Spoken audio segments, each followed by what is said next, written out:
तो हेलो दोस्तों, welcome to my YouTube channel global English academy. दोस्तों मैं सोनू सर आपके सामने दोबारा हाजिर हूँ एक नए और ज़बरदस्त कंटेंट के साथ में। दोस्तों आई होप आप लोगों ने पूरा का पूरा अपना ग्रामर का सिलेबस रिवीजन कर लिया होगा और अब ये जो टाइम है वो आपका केवल प्रैक्टिस सेट का टाइम है। देखिए, मैंने आपसे प्रॉमिस किया हुआ था कि मैं आपके लिए एसएससी सीएचएसएल का बैच लेकर आऊँगा और उसी चीज़ को ध्यान में रखते हुए मैं आपके लिए टारगेट एसएससी सीएचएसएल 2025 का बैच लेकर आया हूँ। इसमें मैं क्या क्या डिस्कस करने वाला हूँ, प्रीवियस ईयर के क्वेश्चंस पेपर को मैं इसमें डिस्कस करूँगा। इसमें जो डेट है वो 04/07/2024 रहने वाली है, शिफ्ट नंबर 2 रहने वाला है, सेट नंबर 13 होने वाला है। तो चलिए बिना समय नंबर 1 देखिए क्या लिखा हुआ है। She will being studying for her exam tomorrow. अब देखिए, विल के साथ में कभी बीइंग का आपने कनेक्शन देखा है क्या? मैंने तो नहीं देखा। मैंने बी का कनेक्शन जरूर देखा है, तो फाइनल आंसर लगेगा ऑप्शन नंबर 1। पहला ही क्वेश्चन ग्रामर का क्वेश्चन था, इसको देख लेंगे आप लोग। ठीक है, एक बार मैं थोड़ा चेक कर लूँ मेरी आवाज़ ठीक आ रही है कि नहीं आ रही है। ओके है मेरी आवाज़? ठीक है। देखिए, नेक्स्ट है हमारे पास में क्वेश्चन नंबर 2। क्वेश्चन 2 क्या बोल रहा है? My students are waiting for their fights at the gate number 6। देखिए, मेरे जो विद्यार्थी हैं वो अपनी फ्लाइट का इंतज़ार कर रहे हैं गेट नंबर 6 पर। तो एट द गेट नंबर 6 नहीं, केवल एट गेट नंबर 6 आएगा। दा का यूज़ नहीं करना चाहिए इधर पर। ठीक है, तो ये आर्टिकल बेस्ड क्वेश्चन आपके सामने प्रेजेंट है। नेक्स्ट क्वेश्चन नंबर 3 पर आ जाते हैं। I am sure that he will praying for a good crops this year। तो ये मैं श्योर हूँ कि अगले साल हम अच्छी फसल की कामना कर रहे होंगे। तो यहाँ पर विल के साथ में आपको मालूम है आईएनजी नहीं आएगा, वर्ब की फर्स्ट फॉर्म आएगी, प्रे आएगा, फ्यूचर इंडेफिनिट टेंस का यूज़ करेंगे। यही मेरा आंसर होने वाला है ऑप्शन नंबर 3। देखिए, अभी तक टेंसेस के नाम पर इन लोगों ने लगातार 2 क्वेश्चन आपको दे दिए हैं टेंसेस से रिलेटेड। क्वेश्चन नंबर 4 पर आते हैं। I am very much obliged of my friend for the help he render to me. देखिए, यहाँ पे जो क्वेश्चन है बेटा वो फिक्स्ड प्रपोजिशन का है, तो ऑब्लाइज्ड ऑफ नहीं होता है, ऑब्लाइज्ड टू होता है। मैं बार बार आपको बोल रहा था कि प्रपोजिशन का एक क्वेश्चन गारंटीड आता है, तो वो देखिए देखने को मिल गया आपको ऑप्शन नंबर 2। यहाँ पे ये स्पेलिंग थोड़ा सही करेंगे, यहाँ पे ओ आगे लगना चाहिए, obliged to. Option number 2 will be my final answer. Next question पर आता हूँ, क्वेश्चन नंबर जो 5 है। देखिए, ये जो क्वेश्चन है ये किससे रिलेट कर रहा है? ये क्वेश्चन है आपका क्लोज पैसेज से। क्लोज पैसेज को आपको सेट करना होता है, देखेंगे। Oil is almost certainly one of the oceans greatest resource. जो तेल है वो सागर का सबसे बड़ा स्रोत है। सागर में तेल सबसे बड़ा एक स्रोत है। 33% of the world oil comes from the sea wards field in the sea. 33% जो संसार भर का जो तेल है वो हमको कहाँ से मिलता है? सागर से मिलता है। Oils are liquids and then easily burn. तेल क्या होते हैं? लिक्विड होते हैं जो आसानी से जल जाते हैं। And do not dash in water. और पानी में क्या नहीं होते हैं बताइए? क्या तेल पानी के अंदर मेल्ट हो जाता है? मेल्ट नहीं होता। डिफ्यूज मतलब फूट जाता है। एवोपरेट मतलब उड़ जाता है? नहीं। आंसर ऑप्शन नंबर 1, डिजॉल्व नहीं होता है। मोस्ट ऑफ टाइम, ज़्यादातर समय में देखा जाता है, they are made of chains of carbon and hydrogen item. इनमें क्या होती है? कार्बन और हाइड्रोजन आइटम की एक चेन होती है। There are 3 dash type of oil. 3 तरह के ऑयल बताए गए हैं। तो इनिशियली शुरुआत में नहीं, ओरिजिनली बिल्कुल पक्के तौर पे नहीं, अर्ली शुरुआत में नहीं, प्राइमरी का बोला गया है। प्राथमिक रूप से इनको कितना माना जाता है? 3 तरह के तेल बताए गए हैं, जैसे मिनरल हो गया, एसेंशियल हो गया और फिक्स्ड ऑयल हो गया। फ्रॉम प्लांट्स, पौधों से, essential oil are thin and scented oil. Plant से हमको क्या मिलता है? आवश्यक तेल मिलते हैं और थिन मिलता है एंड सेंटेड ऑयल मिलते हैं हमको। ठीक है, पौधों से हमको ये 3 चीजें मिलती हैं, essential oil for thin and scented oils मिलते हैं। Because they are frequently have an order. उसके अंदर क्या होती है? एक खुशबू हमारे पास में रहती है, एक महक रहती है। एसेंशियल ऑयल्स आर डैश, बदबू रहती है, ऑर्डर का मतलब तो बदबू होता है। Essential oils are dash in perfumery and food flavour. और कुछ एसेंशियल जो ऑयल होते हैं उनका यूज़ हम किस में करते हैं, परफ्यूमरी भोजन के अंदर महक को बढ़ाने के लिए या उसके फ्लेवर को बढ़ाने के लिए तो प्रयोग करते हैं। ऑपरेट नहीं होगा, अप्लाइड भी नहीं होगा, एम्प्लॉयड भी नहीं होगा, यूटिलाइज इसका सही आंसर होगा, यूटिलाइज इन। नंबर 8 पर आइए, एरोमेटिक एक्सट्रैक्शन। एरोमेटिक का मतलब होता है खुशबूदार। Aromatic extraction process like cold pressing, distillation and extraction are typically used to prepare essential oils.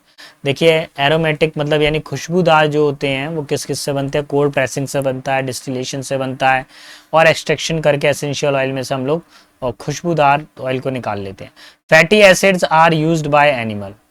देखिए इसमें अगर फैटी एसिड होती है तो वो किसके द्वारा प्रयोग की जाती है, जानवरों के द्वारा। Plant to make fix oil, plant से भी ऑयल हमको प्राप्त होता है। They are specially non volatile oil, ये ऐसे ऑयल होते हैं जो नॉन वॉलाटाइल होते हैं, घुलनशील नहीं होते। That are found in the seeds of the cotton, ये किस में मिलते हैं हमको, कॉटन सीड में मिलते हैं, कॉर्न में मिलते हैं, फ्लैक्स अलसी के बीज में मिलते हैं, सनफ्लावर्स में मिलते हैं, peanuts, coconut and olives, as well as the fatty animal tissues, और फैटी एनिमल टिश्यूज में।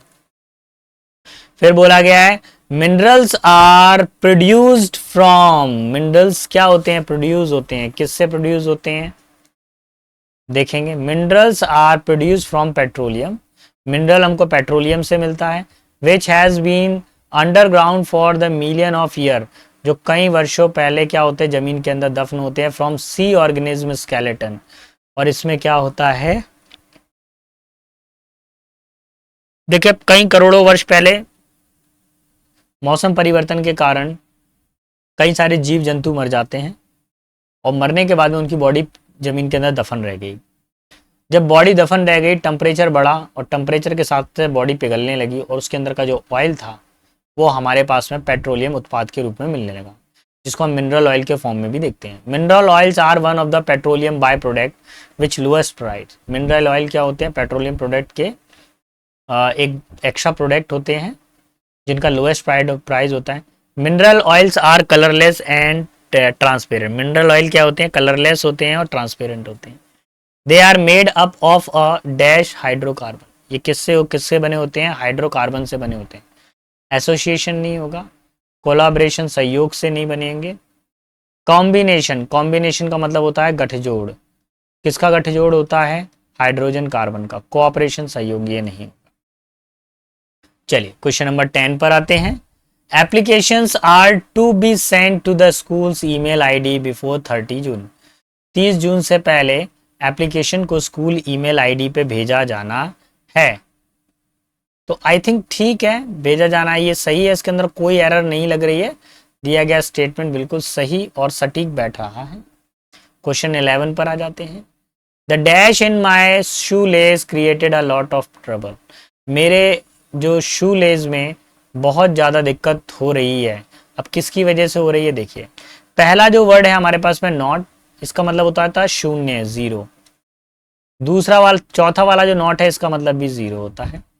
इस नॉट का मतलब क्या होता है, नहीं होता है, नो। और इस नॉट का मतलब होता है गठान।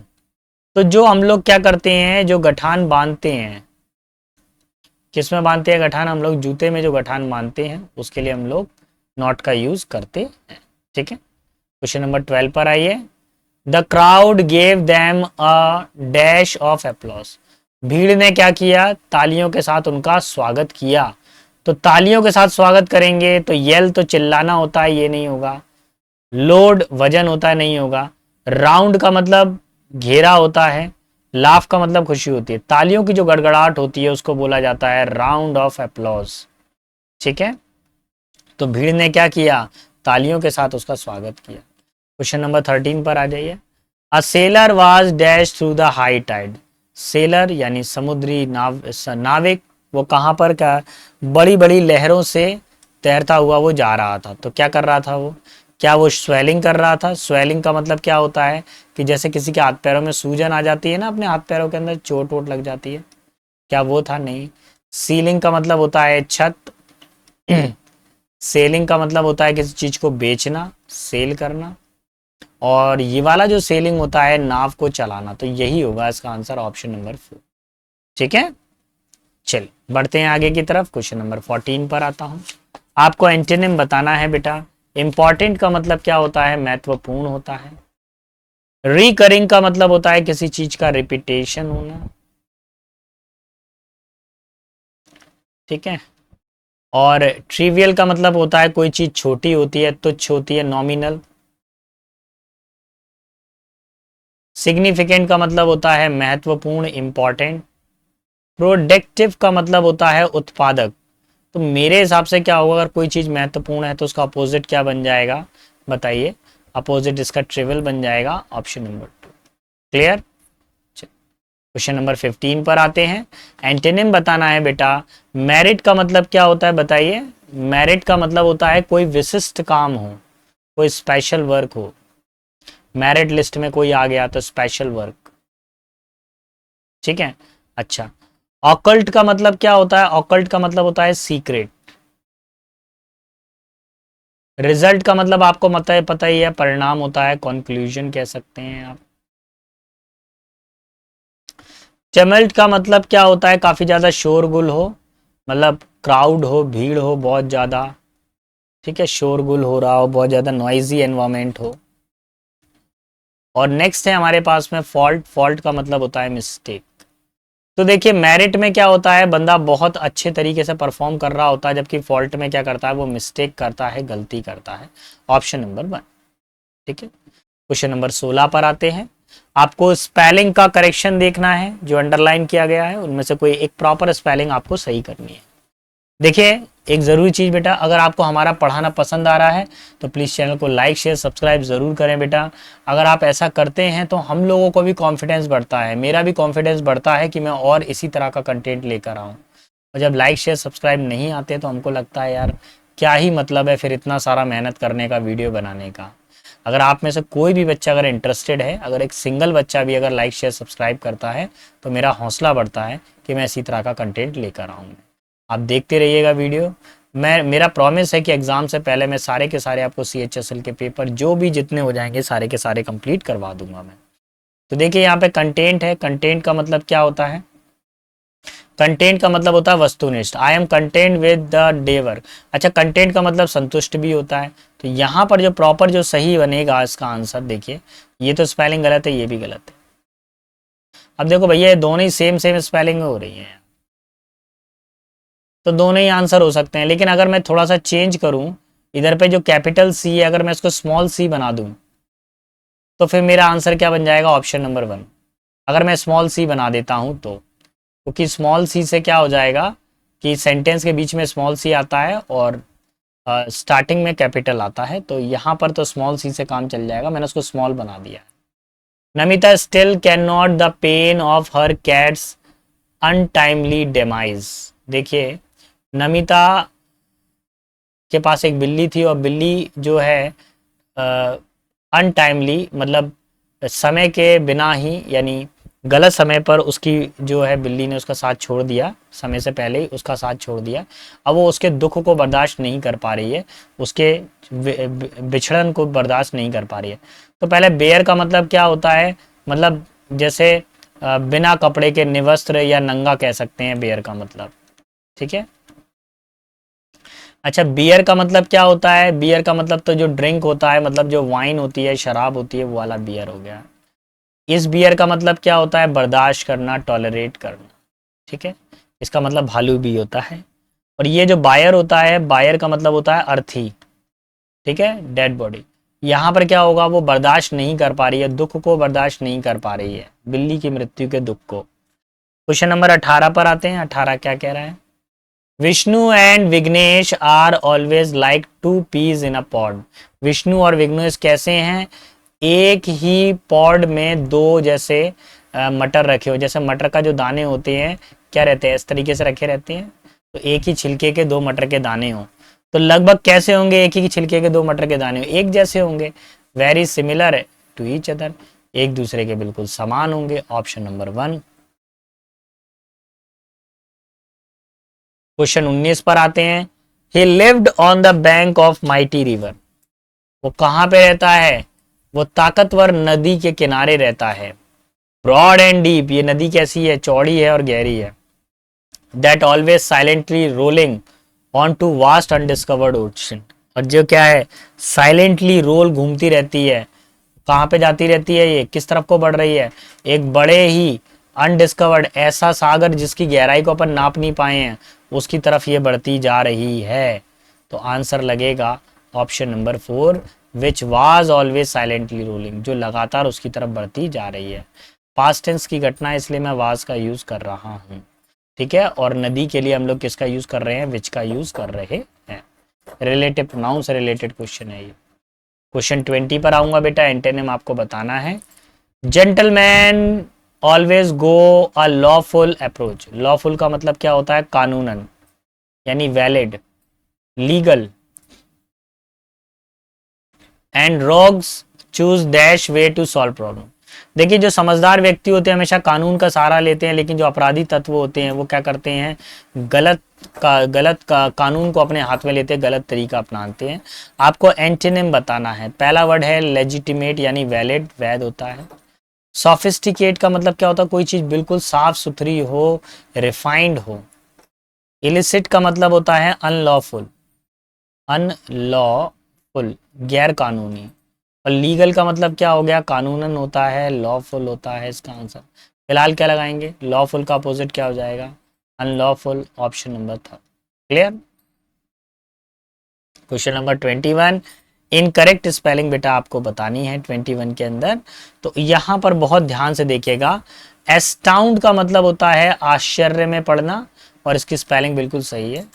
एडल्ट्रेशन का मतलब होता है किसी के अंदर कुछ मिलावट करना, तो ये भी सही है। या मतलब एडल्ट्रेशन का मतलब कुछ बुरी आदतें भी होती हैं, व्यभिचार भी होता है। अमेंडमेंट का मतलब होता है सुधारीकरण करना, ये भी सही है। अच्छा, एडवर्टाइजमेंट की स्पेलिंग गलत है बेटा। ये कैसे गलत है देखो, ADEVRTISEMENT, ये सही है, ठीक है। Option number 4। क्लियर? बढ़ता हूं आगे की तरफ, क्वेश्चन नंबर 22 पर। The painting look good in this room. Painting इस कमरे में अच्छी लग रही है। तो इस कमरे में अच्छी लग रही है कि अच्छी लगती है? तो लगती हो जाएगा ऑप्शन नंबर 2, ठीक है। Option number 2 will B final answer. 23 पर आ जाइए बेटा। 23 में आपको जो सेंटेंस है अंडरलाइन किया गया उसको थोड़ा सेट करना है। If you are thinking about investing in share market, यदि आप शेयर मार्केट में पैसा लगाने का सोच रहे हैं, isn't it make a sense to find an expert, तो क्या आपको एक एक्सपर्ट से सलाह लेने की जरूरत है कि नहीं? तो देखिए, ये प्रेजेंट टेंस को बता रहा है। किसको बता रहा है? प्रेजेंट टेंस को बता रहा है। तो डू इट तो होगा नहीं, इज इट भी नहीं होगा, यहां पर होना चाहिए ऑप्शन नंबर 4, डजंट इट। क्या हमको एक एक्सपर्ट से सलाह लेने की जरूरत है कि नहीं? ये हमारा सही आंसर होगा, ऑप्शन नंबर। देखिए बेटा, हम क्वेश्चंस के आखिरी पड़ाव की तरफ बढ़ चले हैं। अभी तक बच्चों ने लाइक शेयर नहीं किया है।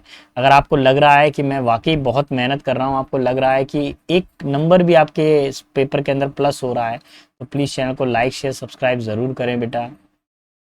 अगर आप ऐसा करते हैं तो हमको इनकरेजमेंट मिलता है, हमको हिम्मत मिलती है कि हम इसी तरह का कंटेंट आपके लिए लेकर आएँ। और जब ऐसा नहीं हो पाता है तो हमको भी बड़ा मन में ऐसा लगता है कि पता नहीं, इतनी मेहनत कर रहे हैं, पेपर बना रहे हैं, टाइप कर रहे हैं, फिर उसको एडिट कर रहे हैं, फिर आपके लिए प्रेजेंट कर रहे हैं, और उसके एवज में हमको अगर एक लाइक भी नहीं आता है तो बड़ा बुरा लगता है हमको। देखिए, ये जो कंटेंट है जिसको मैं फ्री ऑफ कॉस्ट यूट्यूब पे प्रोवाइड कर रहा हूँ, आप बिलीव कीजिए, यही कंटेंट आपको पेड बैच में ना जाने हज़ारों रुपए लेकर दिया जाता है। लेकिन मेरा जितना भी बैचेज है सबके सब फ्री ऑफ कॉस्ट है। आप इसको अटेंड करिए, जितना अच्छा जितना पढ़ सके पढ़ते रहिएगा। मेरे सारा कंटेंट आपके लिए फ्री रहने वाला है। They gave us the impression that the Clara was a cold and calculating woman who was only after power. Calculating का मतलब क्या होता है? चालाक होता है। चलिए, लास्ट क्वेश्चन होने वाला है ये, सेकंड लास्ट। चालाक होता है। कैलोस का मतलब होता है कठोर। अनसिंपैथेटिक का मतलब क्या होता है? जिसमें सहानुभूति ना हो। जो काफ़ी ज़्यादा कठोर हो वही हो जाएगा। मैनिपुलेटिव का मतलब होता है चालाक, तो यही इसका आंसर है ऑप्शन नंबर 3। अच्छा, अनस्क्रप्चुलस का मतलब क्या होता है? डिसऑनेस्ट, जो बेईमान टाइप का हो, डिसऑनेस्ट। ठीक, तो सेशन के लास्ट क्वेश्चन की तरफ आते हैं बेटा, क्वेश्चन नंबर 25 पर। क्या बोल रहा है? Independence day is considered as a red letter day in dash history of India. बोला गया है इंडिपेंडेंस डे को भारत के इतिहास में रेड लेटर डे माना गया है। रेड लेटर डे का मतलब होता है यादगार दिन। तो देखिए, रेगुलर डे नहीं होगा, अनइवेंटफुल नहीं होगा, मेमोरेबल डे, यादगार दिन, रेड लेटर डे। ठीक है, ऑप्शन नंबर 4 नहीं होगा, ऑप्शन नंबर 3 होगा। ठीक है, तो thank you, please like share subscribe my channel. मिलता हूँ मैं नेक्स्ट वीडियो में कुछ इसी तरह के कंटेंट में, और अगर पढ़ाना पसंद आया है तो भैया लाइक लाइक लाइक ज़रूर करिएगा। तब तक के लिए सारे बच्चों को बेस्ट ऑफ लक। जय हिंद, जय भारत।